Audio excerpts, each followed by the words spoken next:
Binabati ko kayong lahat ng isang magandang araw, mahal kong taga-subaybay. Kumusta po kayong lahat? Ngayon, tatalakayin po natin ang tungkol sa isa sa pinakamahalagang dapat isaalang-alang para sa ating kaligtasan sa paglalakbay ng gubat dito sa aming bundok Isarog. Tubig na maugma, nagkataong ginawa, inumun ko na mapaka, sa panuruan daw kay puwanta. Ngunyan sa kong iinom mo, sa balago ng tubig iyaon,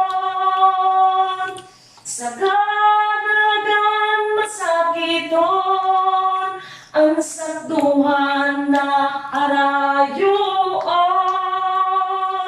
maraytaan balagon man tuon. Tubig sa kakoy na buhay, tabog lang aton tiyaga, sa dawig ng aldaw, sa kapaan ng taong umay. Tubig na maugma, nagkataong ginawa, inumon ko na papaka, sa panuruan daw kay puwanta, sa panuruan daw kay puwanta.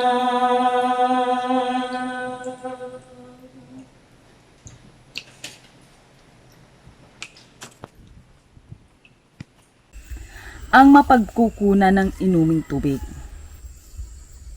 Ang inuming tubig ay pinakamahalaga upang mabuhay sa gubat. Maaari tayo ay makaligtas sa ilang araw ng walang pagkain. Subalit, kinakailangang panatilihin may sapat na tubig ang ating katawan upang makaligtas sa kagubatan. Salamat dito sa gubat ng bundok Isarog. Ang temperatura ay mas malamig. Ang hangin ay mahulumigmig, kaya't ito ay tulong upang hindi matuyo o mawala ng maraming tubig ang balat. Kung ihahambing sa paglalakbay sa ilalim ng sikat ng mainit na araw at tuyong hangin. Ito ang dahilan kung bakit tayo ay namawawalan ng maraming tubig sa katawan.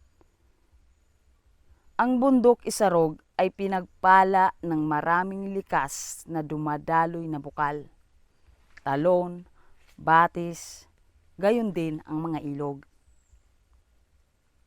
Lahat ito ay aming pinagkukunan ng inumin.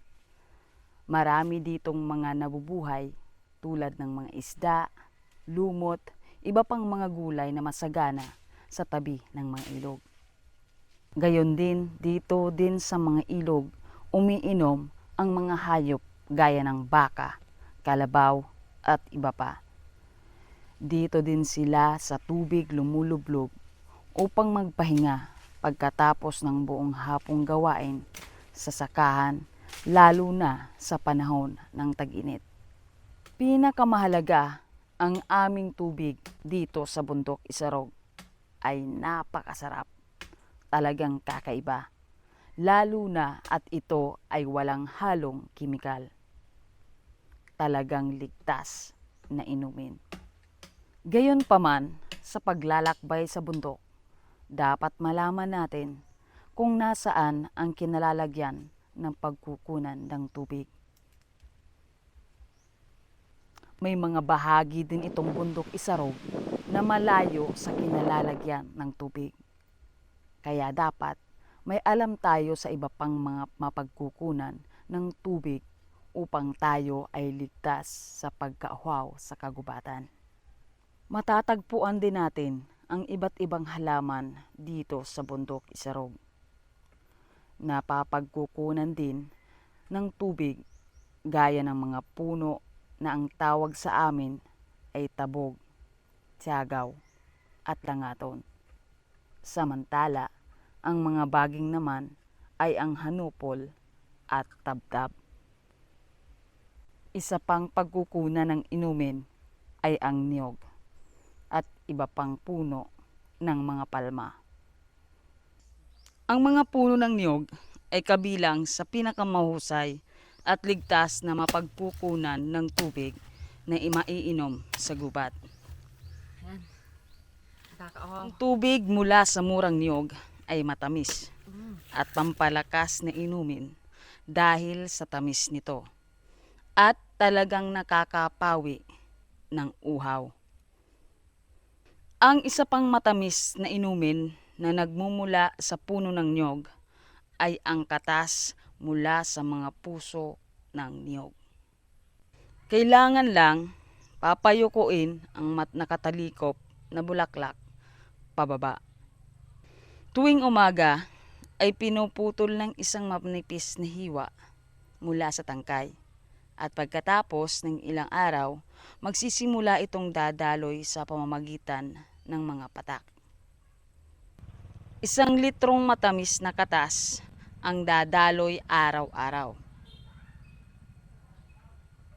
Ang katas mula sa mga bulaklak ng niyog ay napakatamis.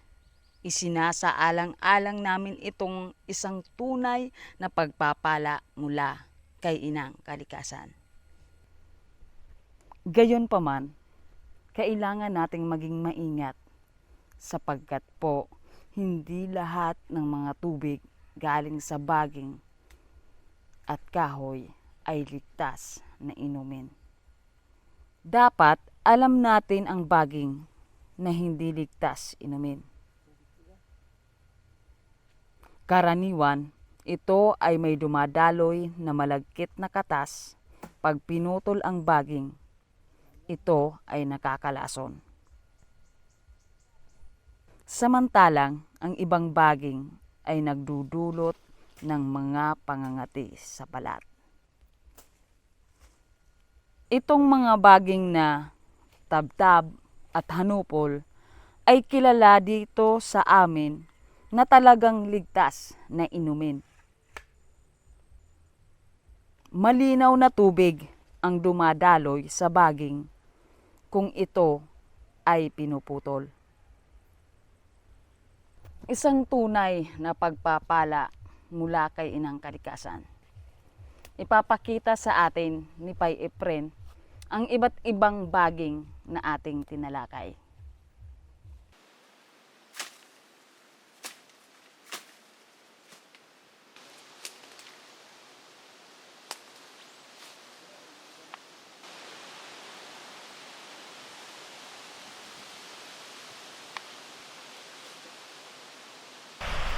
Iyo pwede ang inaapod na tap-tap.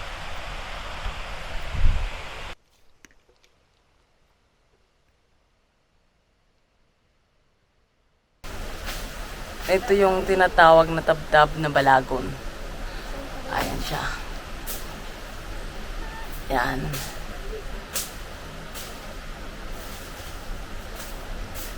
Ito. Pwede ang daw katap-tap.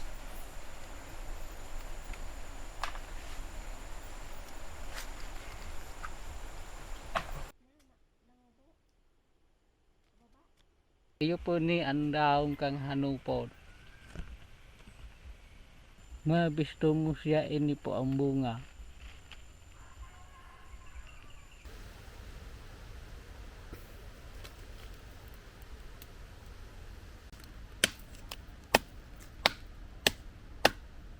Ito ang tinatawag na tiyagaw. Puno ng tiyagaw at ito ang kanyang mga bunga. Isa ito sa pinagkukunan ng tubig, inumin na tubig. Sana po ay nagustuhan ninyo ang aking kwento. Abangan po natin ang sunod nating tatalakayin, ang bark clothes o ang damit naming noon na suot mula sa balat ng mga kahoy. At huwag po natin kakalimutang mag-subscribe. Salamat po. Tubig na maugma, nagkataong ginawa, inumon ko na mapaka, sa panuruan daw kay puwanta. Ngunyan sa kong iinomon, sa balago ng tubig yaon, sa karagatan masakiton, ang sakduhan na harayoon, maraytaan bala